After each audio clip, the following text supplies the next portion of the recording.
नमस्कार बच्चों, online class में आप लोगों का स्वागत है। आज हम आप लोगों को बताएंगे 3 फेज इंडक्शन मोटर में हानियाँ, losses in 3 phase induction motor. ठीक है, तो हानियाँ क्या होती हैं? देखिए, जो है 3 फेज इंडक्शन मोटर में जो विद्युत शक्ति हम इनपुट करते हैं उतना जो है हमको यांत्रिक शक्ति मोटर के रोटर पर प्राप्त नहीं होता है। कुछ शक्ति जो है मोटर के अंदर आंतरिक कारणों से व्यय हो जाता है और वह व्यय शक्ति जो है हीट के रूप में यानी ऊष्मा के रूप में परिवर्तित होकर मोटर को जो है गर्म करती है। तो यानी कि हमारा जो हानियाँ होती है, हानियाँ क्या होती है? हानियाँ बराबर होता है input power minus output power.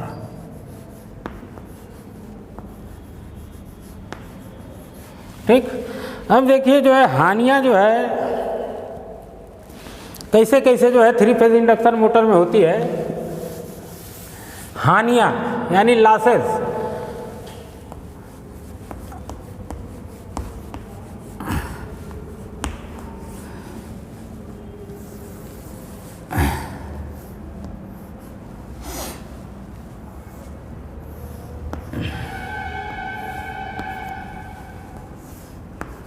हानियाँ जो है एक तो आपका स्टेटर में होगी, तो उसको हम लिखते हैं स्टेटर, यानी जो मोटर का जिसमें जो है बाइंडिंग किया जाता है स्टेटर में, स्टेटर हानियाँ।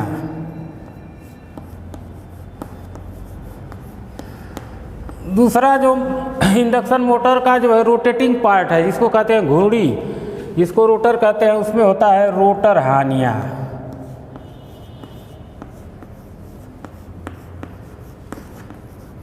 रोटर हानियाँ, ठीक है। चूँकि जो है इंडक्शन मोटर जो है वह एक रोटेटिंग मशीन है, तो इसमें जो है यांत्रिक हानियाँ भी होती हैं। तो तीसरा क्या होगा आपका? यांत्रिक हानियाँ यानी मैकेनिकल लॉसेस, यांत्रिक हानियाँ। ठीक, अब देखिए स्टेटर में जो हानि होगी वो अभी जो है 2 तरह की होती है। स्टेटर की हानि 2 तरह की होगी। पहला होगा कोर यानी क्रोड हानियाँ, क्रोड हानियाँ। इस क्रोड हानियाँ को हम जो है लव हानियाँ भी कहते हैं, लो हानियाँ भी इसको कह सकते हैं, लो हानियाँ। दूसरा होता है स्टेटर ताम्र हानियाँ, ताम्र हानियाँ। ठीक, अब देखिए रोटर में भी इसी तरह हानि होती है आपकी क्रोड हानि, क्रोड हानियाँ और रोटर ताम्र हानि।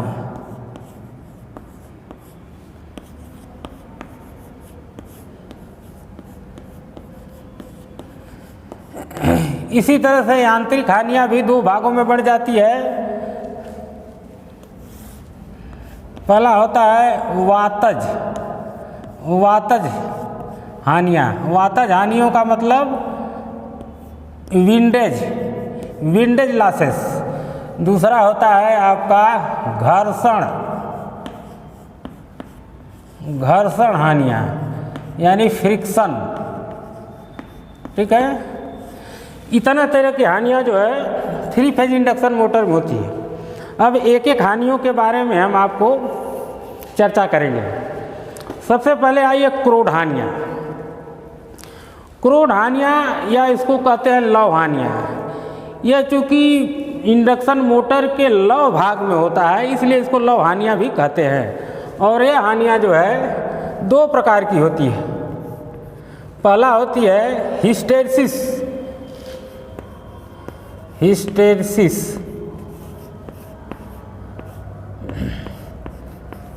हिस्टैरिसीस हानियाँ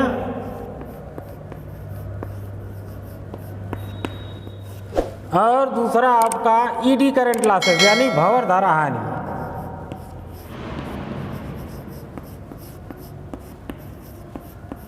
ठीक, अब सबसे पहले आइए हिस्टैरिसीस हानियाँ क्या होती है उसके बारे में बताएंगे। देखिए जो है, जो आपका धारा है, प्रत्यावर्ती धारा है, उसका जो आपका फ्लक्स है वह प्रत्यावर्ती यानी प्रत्यावर्ती नेचर का होता है। तो इस प्रत्यावर्ती नेचर के फ्लक्स और धारा के कारण जो कोर है, जो मशीन का कोर है इंडक्शन मोटर का, उसके जो मॉलिक्यूल है कुछ समय एक दिशा में, कुछ समय जो है दूसरी दिशा में, यानी यह जो है बार बार जो है चुंबकित यानी मैग्नेटाइज और डीमैग्नेटाइज होते हैं। तो इससे क्या होता है, जो मॉलिक्यूल होते हैं कोर के, उनमें क्या होता है, फ्रिक्शन, घर्षण के कारण जो है ऊर्जा का जो है व्यय होता है। तो उस ऊर्जा के कारण जो व्यय होता है उसको हम कहते हैं हिस्टैरिसीस हानियाँ।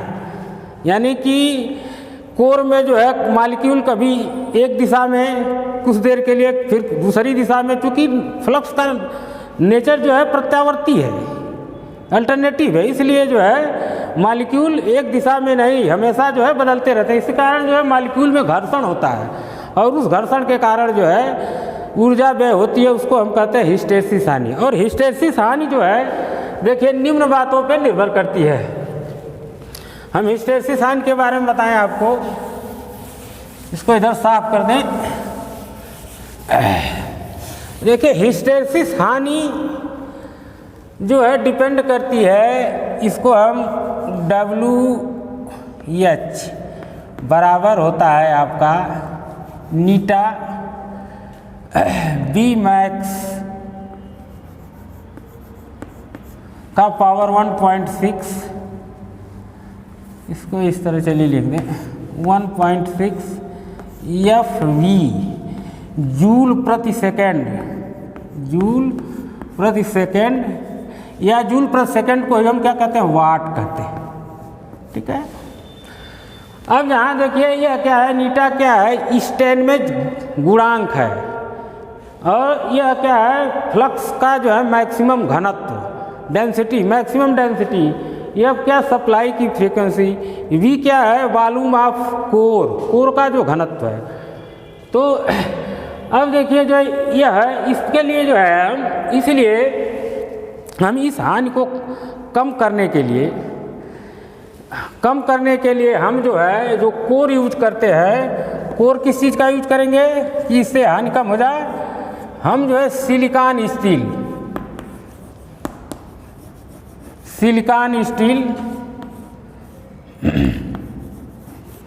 या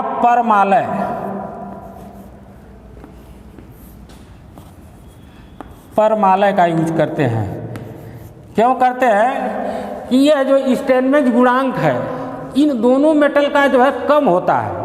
हम ऐसे धातु को यूज करेंगे कि जिनका जो है आपको स्टैनमेज गुणांक कम हो, यानी सिलिकॉन का जो स्टैनमेज गुणांक होता है 1.9 होता है, परमालय का जो होता है 0.25 होता है।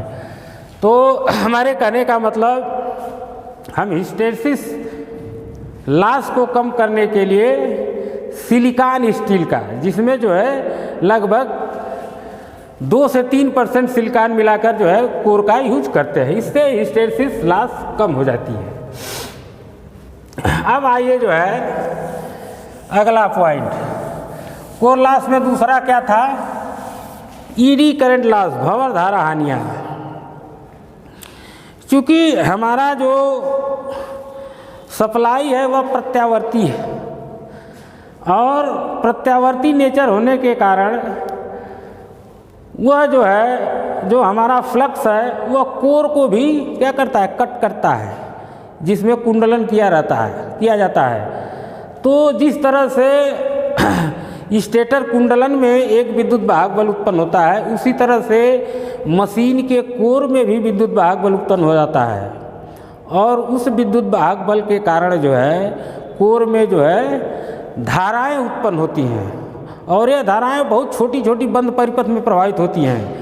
और इस धाराओं के कारण जो लॉस होता है हीट के रूप में I²R लॉस जो है कोर के अंदर होता है, तो उसको हम कहते हैं ईडी करंट लॉस यानी भंवर धारा हानि।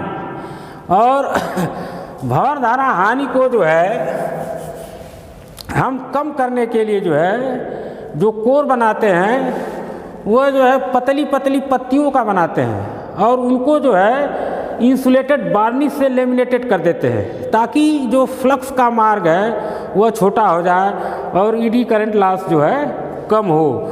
ईडी करंट लॉस जो आपका होता है वह होता है VE बराबर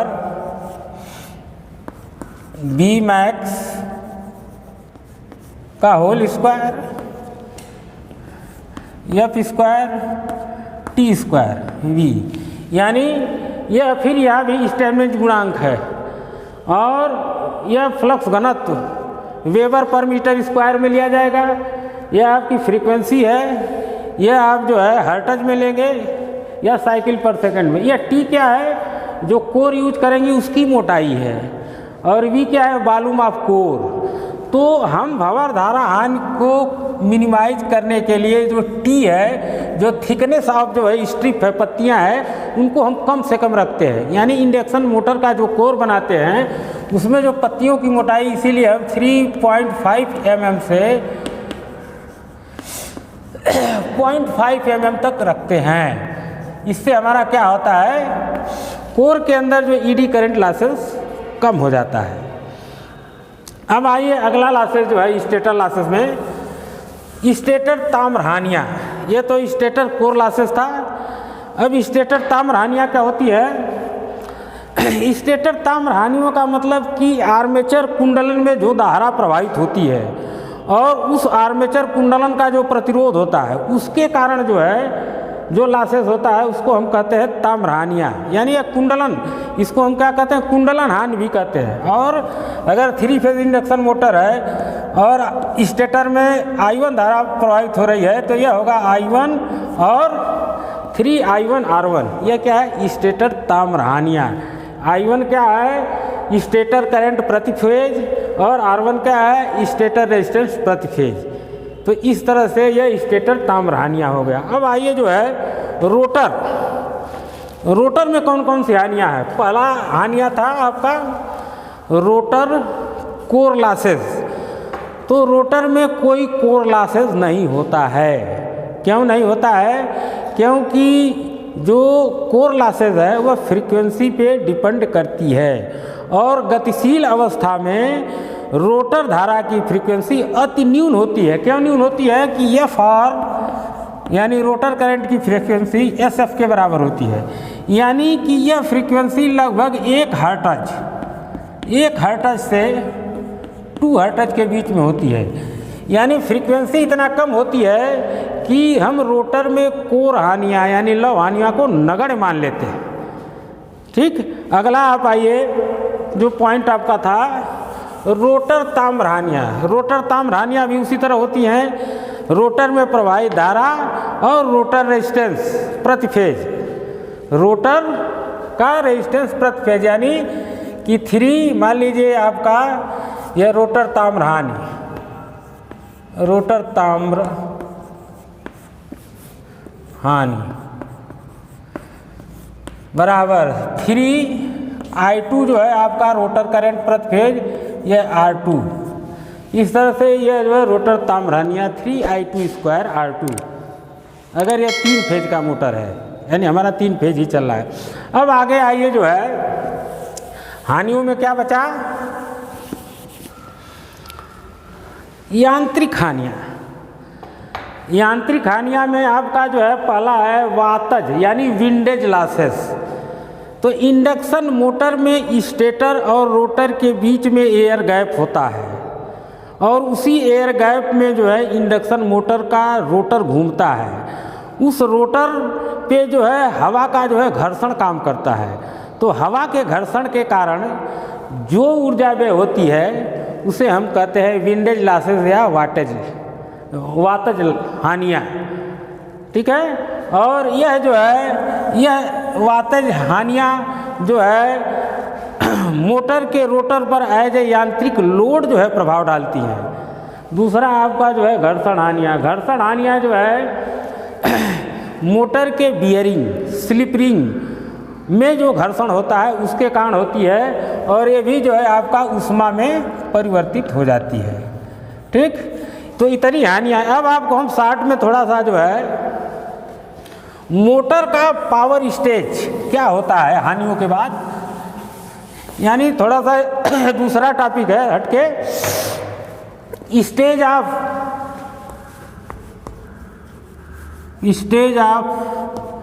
power in induction motor, IM। ठीक है, IM शॉर्ट मिल गया। तो यह क्या होता है इसके बारे में थोड़ा आपको बताना चाहते हैं। देखिए जो है सबसे पहले तो हम यह पावर निवेशित करते हैं। कौन सा पावर है?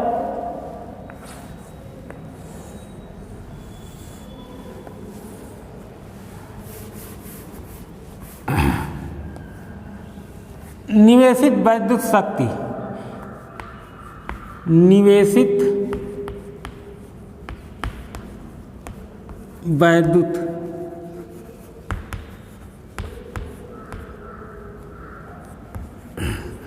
अच्छा, जो वैद्युत शक्ति निवेश करते हैं वो हमारा क्या कहा जाता है? मोटर निवेश, यानी मोटर इनपुट, मोटर निवेश। ठीक है, यही मोटर निवेश हमारा क्या कहा जाता है? स्टेटर निवेश। इसको क्या कहते हैं? मोटर निवेश को स्टेटर निवेश। अब इसके बाद क्या होता है आपका आगे, फिर जो है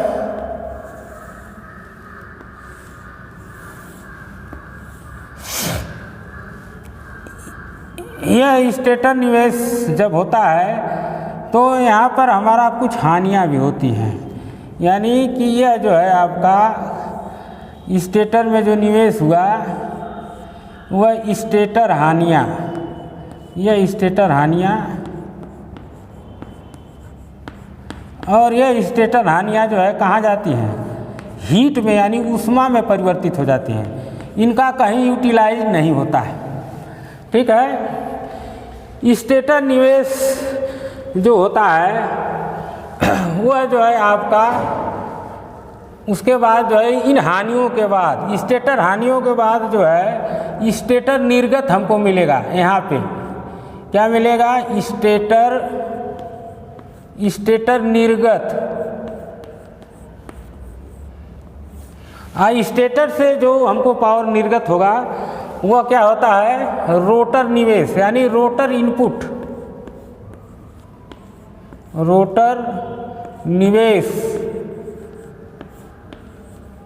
ठीक, अब यह पावर जो है फिर जो है इधर हानियाँ रोटर में होगा, और यहाँ क्या होगा?